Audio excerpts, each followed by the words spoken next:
여러분은 하나님의 뜻과 계획을 아십니까? 하나님의 마음에 합한 자입니까?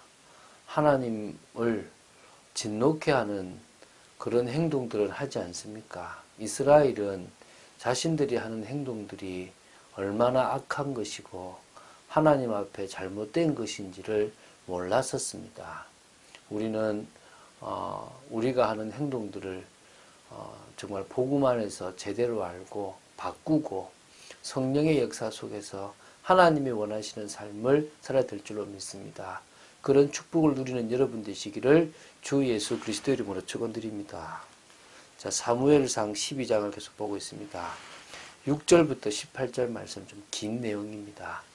6절부터 18절을 볼 건데 16절부터 18절 말씀을 합독하고 6절부터 18절을 보겠습니다. 16절부터 18절 합독하겠습니다. 너희는 이제 가만히 서서 여호와께서 너희 목전에서 행하시는 이 큰 일을 보라. 오늘은 밀베는 때가 아니냐. 내가 여호와께 아뢰니니 여호와께서 우레와 비를 보내사 너희가 왕을 구한 일 곧 여호와의 목전에서 범한 죄악이 큼을 너희에게 밝히 알게 하시리라. 이에 사무엘이 여호와께 아뢰매 여호와께서 그날에 우레와 비를 보내시니 모든 백성이 여호와와 사무엘을 크게 두려워하니라. 아멘. 사무엘상 12장 6절부터 18절은 자신들을 지금까지 지켜주신 여호와를 배반하고 인간왕을 구한 이스라엘 백성을 책망하고 경고하는 내용입니다. 특히 6절부터 11절은 이스라엘을 향한 여호와의 구원의 은혜를 회고함으로써 그들의 배반이 전혀 근거가 없고 부당한 행위임을 명확하게 지금 말해주고 있고요. 16절부터 18절까지는 하나님께서 이스라엘 앞에서 큰 일을 보여주시면서 이스라엘의 범죄라는 사실을 알려주고 있는 것입니다. 이걸 한번 보면서 우리가 또 은혜를 받고 또 생각을 해야 될 줄 믿습니다. 먼저 6절, 7절을 보겠습니다.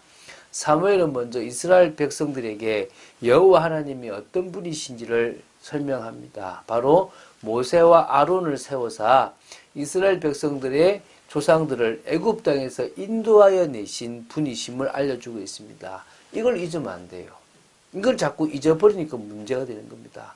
노예되었던 이스라엘을 구원하신 하나님, 이분을 기억하고 이분을 바라봐야 되는 거예요. 이분만이 참신이시거든요. 자, 8절부터 12절 좀 긴데요. 그걸 한번 보도록 하겠습니다. 자, 이런 이스라엘 백성이 애굽에서 어떻게 나오게 되었는지를 지금 설명합니다.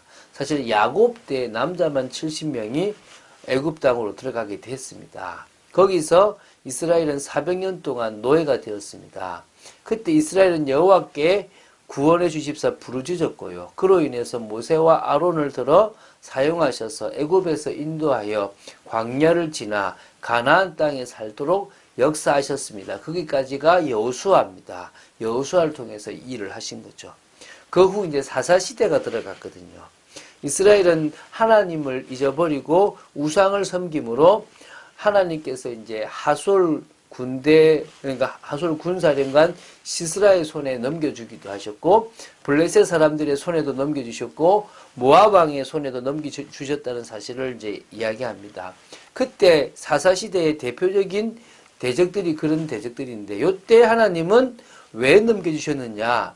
여호와를 버리고 바알들과 아스다롯을 섬겨서 범죄했기 때문에 그들을 그렇게 넘겨줬는데, 회개하고 구원해달라고 부르짖으면 또 주를 섬기겠다고 결단하면 하나님께서는 사사를 보내셨는데요. 여룻바알이라는 이름인 기드온, 베단이라고 했는데 베단은 사실은 이렇게 없어요. 그래서 많은 학자들이 바락이지 않겠나라고 보고요. 입다 그리고 자신 사무엘까지도 다 하나님이 보내사 원수의 손에서 건져내사 안전하게 살게 하도록 해주셨다는 사실을 지금 이야기하고 있습니다. 이 정도로 하나님은 하나님을 떠나 우상을 섬긴 이스라엘을 구원해 주셨고 지켜 주셨는데, 이스라엘은 결국 나중에 암몬 자손의 왕 나하스를 딱 보고 나니까 우리도 왕이 필요하다는 생각을 가지게 된 겁니다. 그래서 왕을 세워달라고 요청을 했다는 겁니다. 사실 여호와께서는 과거부터 지금까지 앞으로도 영원토록 이스라엘이 완전한 왕이시고 참왕이신데, 그것을 무시하고 다른 나라들처럼 인간 왕, 사람 왕을 지금 구하고 있는 것입니다. 이게 얼마나 어리석습니까? 이것을 지금 지적한 거예요.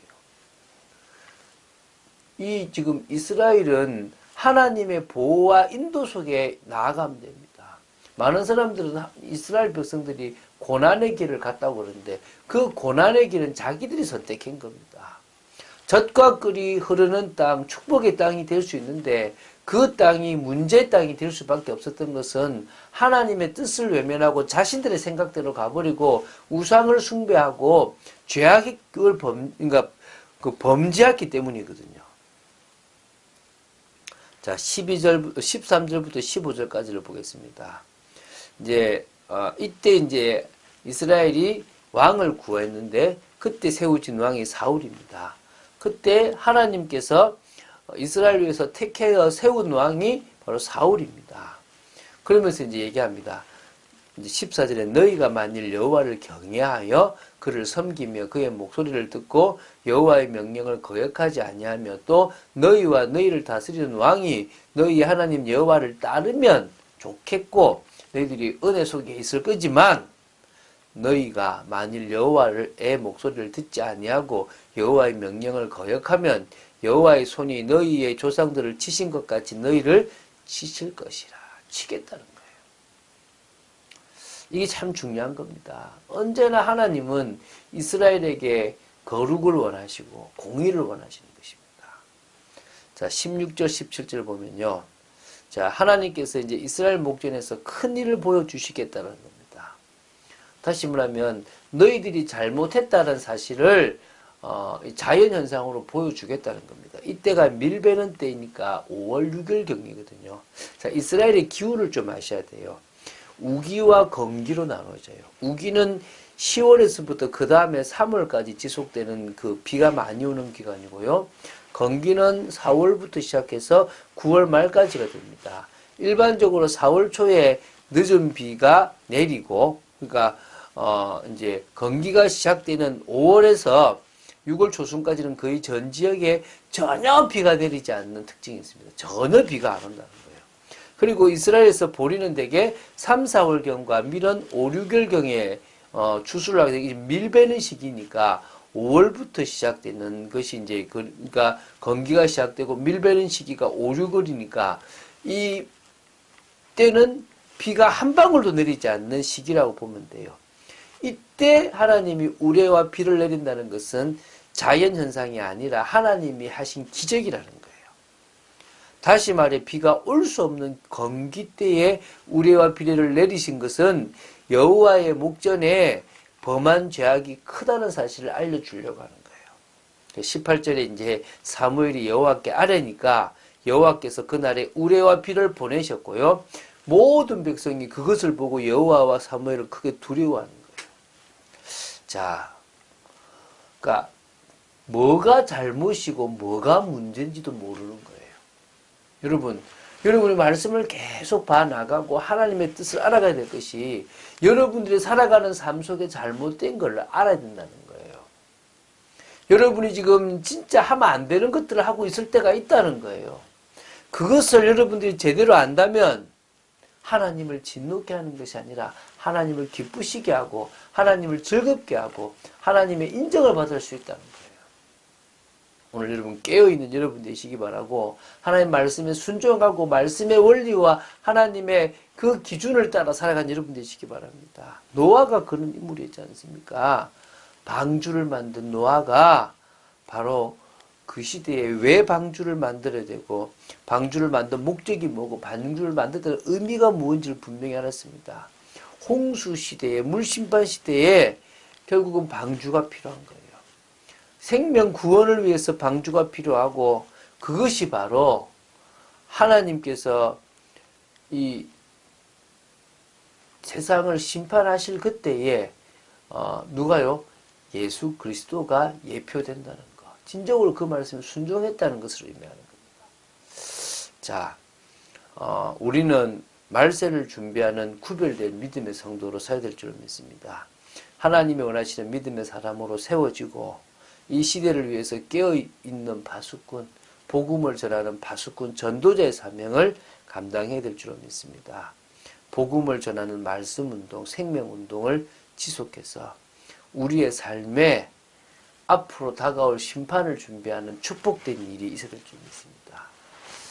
정말 중요한 게 은혜 받고 말씀 속에 있고 성령을 체험하는 것인데 그것을 놓치지 않고 끝까지 말씀 따라 인도받게 될 줄로 믿습니다.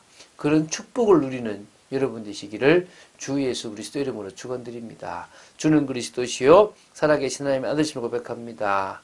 저희들이 살아가는 인생 속에 무엇이 하나님을 진노케 하고 무엇이 하나님 앞에 불의한 것인지를 알 수 있는 지혜와 명철을 허락하시고 저희들의 삶이 하나님의 인정을 받는 축복의 삶이 되도록 지켜 주시옵소서. 말씀에 순종하는 삶, 하나님을 기쁘시게 하는 삶 되도록 지켜 주시옵소서. 주 예수 그리스도 이름으로 기도드립니다.